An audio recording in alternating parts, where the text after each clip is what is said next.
বন্ধুরা, রান্নাঘরে তন্দাদি ব্লগে সকলকে স্বাগত। আজ আমার রেসিপি তড়কা।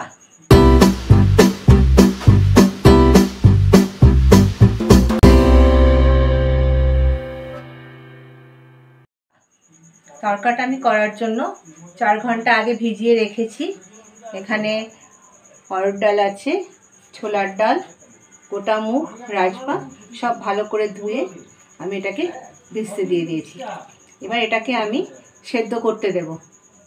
ডালটাকে আমি ভালো করে ধুয়ে রেখেছি। এবার এখান থেকে আমি কুকারের মধ্যে দিয়ে সেদ্ধ করতে দিয়ে দেব।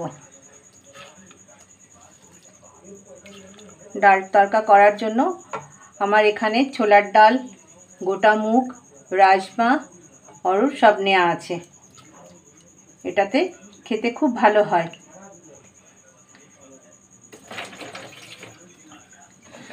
আমি এটাকে কয়েকটা সিটি মারার জন্য দিয়ে দিচ্ছি।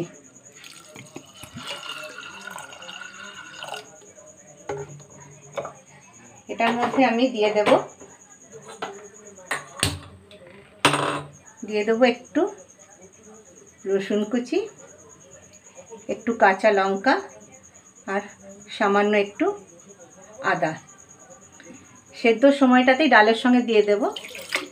আর এর মধ্যে দিয়ে দেব আমি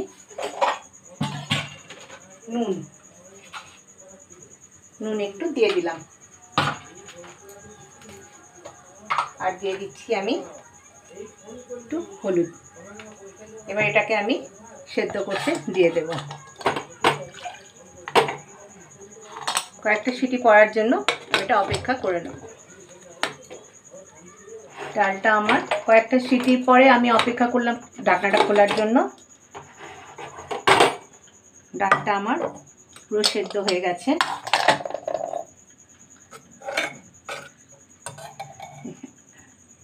ডাল পুরো সেদ্ধ। এবার এটাকে আমি একটা ফ্রাই প্যান বসিয়ে নিই। এবার এই ডালটাকে আমি ফ্রাই করে নেব। ফ্রাই প্যানে আমার তেলটা গরম হয়ে গেছে, তাতে আমি দিয়ে দিচ্ছি একটু গোটা জিরে। আর দিয়ে দিচ্ছি আমি দুটো লঙ্কা। তারপর আমি একে একে সব কুচিয়ে রাখা পেঁয়াজ তেলের মধ্যে দিয়ে দিলাম।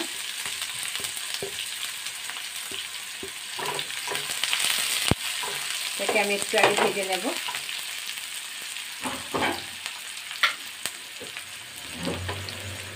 পেঁয়াজটাকে ভালো করে আমি লাল করে একটু ভেজে নেব। একটু কালারটা হালকা পাল্টে গেলে তারপরে আমি একে একে দিয়ে দেব রসুন বাটা, আদা বাটা। পেঁয়াজের রঙটা একটু পাল্টে গেছে। এরপর আমি দিয়ে দিচ্ছি কুচি করে রাখা আদা। আর দিয়ে দিচ্ছি আমি কুচি করে রাখা রসুন আর একটু কাঁচা লঙ্কা। এটাকে একটু ভালো করে আমি কষিয়ে নেব আদার গন্ধটা চলে যাওয়া পর্যন্ত। ভালো করে না কষালে আদার একটা কাঁচা গন্ধ থেকে যাবে, তাহলে ডালের এই তড়কাটা খেতে ভালো লাগবে না। পেঁয়াজ কুচিগুলো আমার লাল হয়ে এসেছে, আদা রসুন সব একটু ভাজা হয়ে গেছে। এবার আমি দিয়ে দেব পরিমাণ মতো নুন। আমি নুন একটু আগে দিয়েছি ডালের মধ্যে, তাই এখন একটু কম দিচ্ছি। পরে আবার একটু টেস্ট করে দেখে তারপর আবার দিয়ে দেব। আর দিয়ে দিচ্ছি আমি একটু হলুদ গুঁড়ো। রঙটা সুন্দর করার জন্য আমরা কাশ্মীরি লঙ্কা দিলাম। দিয়ে দিচ্ছি 1 চামচ জিরে গুঁড়ো, 1 চামচ ধনে গুঁড়ো। আর স্বাদটা ঠিক রাখার জন্য দিয়ে দিচ্ছি আমি চিনি। মশলা দিয়ে আমার পেঁয়াজগুলো ভাজা হয়ে গেছে। এবার এতে দিয়ে দেবো আমি একটু গরম মশলা। আর আমি দিয়ে দেবো এখানে কস্তুরি মেথি। এটা পরে দিলেও হয়, আর আগে তেলের মধ্যে দিয়ে দিলেও একটা খুব সুন্দর গন্ধ বেরোয়। এইভাবে আমি সমস্ত মশলাগুলো দিয়ে দিলাম। এবার এগুলো ভালো করে আমার কষিয়ে নেওয়ার পরে ডালটা আমি এর মধ্যে দিয়ে দেব। আমার সব পেঁয়াজ রসুন আদা খুব ভালো করে ভাজা হয়ে গেছে, মশলাটাও কষানো হয়ে গেছে। এবার আমি এর মধ্যে দিয়ে দিচ্ছি সেদ্ধ করে রাখা ডাল।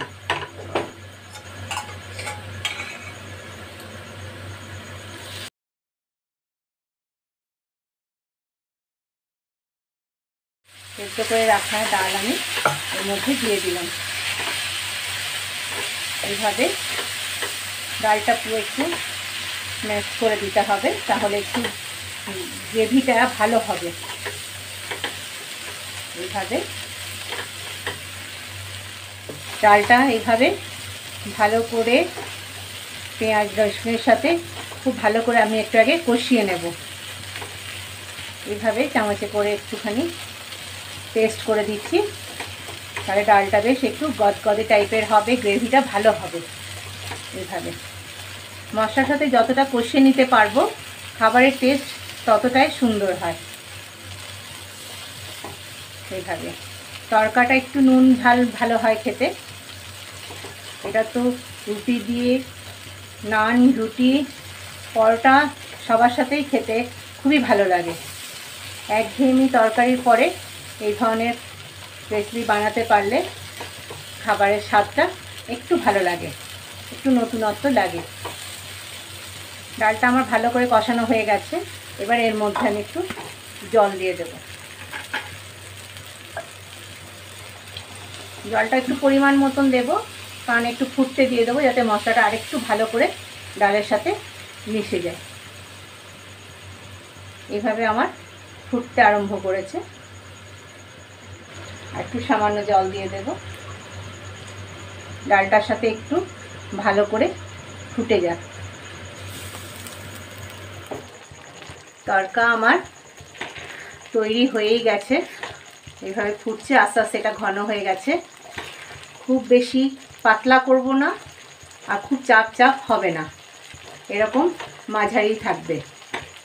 এবার এটার মধ্যে আমি একটু দিয়ে দেব বাটার। আমি গ্যাসটা অফ করলাম,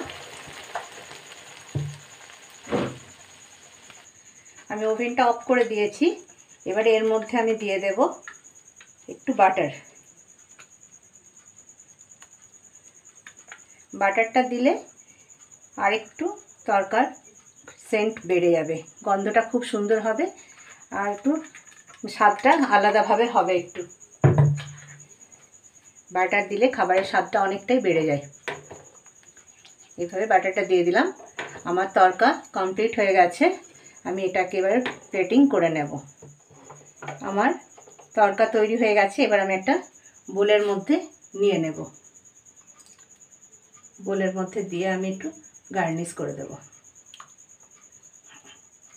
তরকার ডাল আমার তৈরি হয়ে গেছে। আমি একটা বোলের মধ্যে নিয়ে এটাকে গার্নিশ করে দিয়েছি। এই রেসিপিটা আপনাদের কেমন লাগলো কমেন্টে জানাবেন।